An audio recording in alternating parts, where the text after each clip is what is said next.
Davao Optometric Society nga sobra sa katungan sa mga residente sa Davao na ay problema sa mata. Ito ka Sir Francis Magbanwa. Sa gihimong pagtuon sa Davao Optometric Society sa 1.4 million nga mga residente sa Davao, 60% niini ang dunay problema sa mata. About 90% of this case are caused by error of refraction.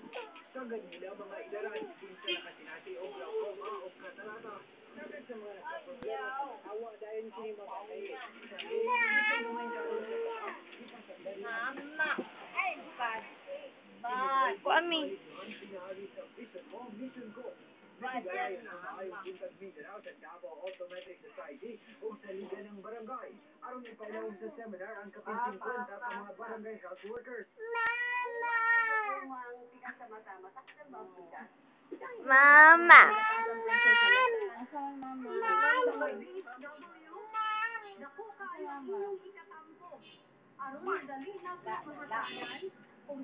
Mama yun?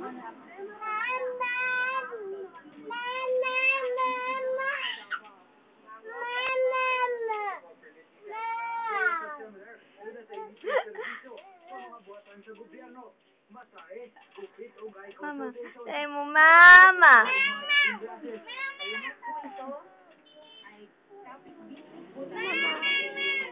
Sino yan? Si ate yan. Si Rogine.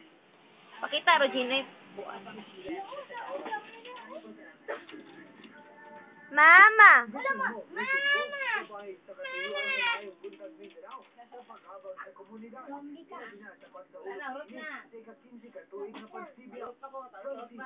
JC! JC!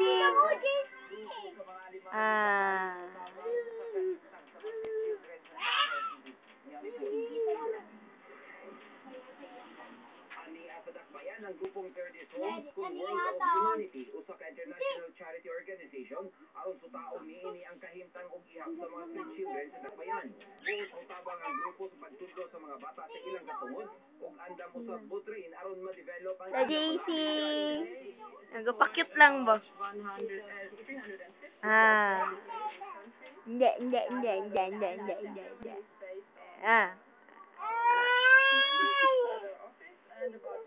Saan si Papa?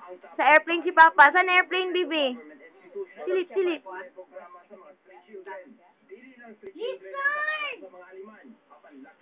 Babay na, Papa.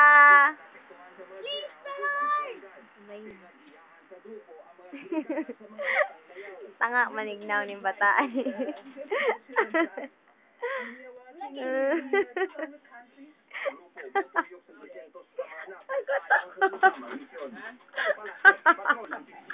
Tanawa, God.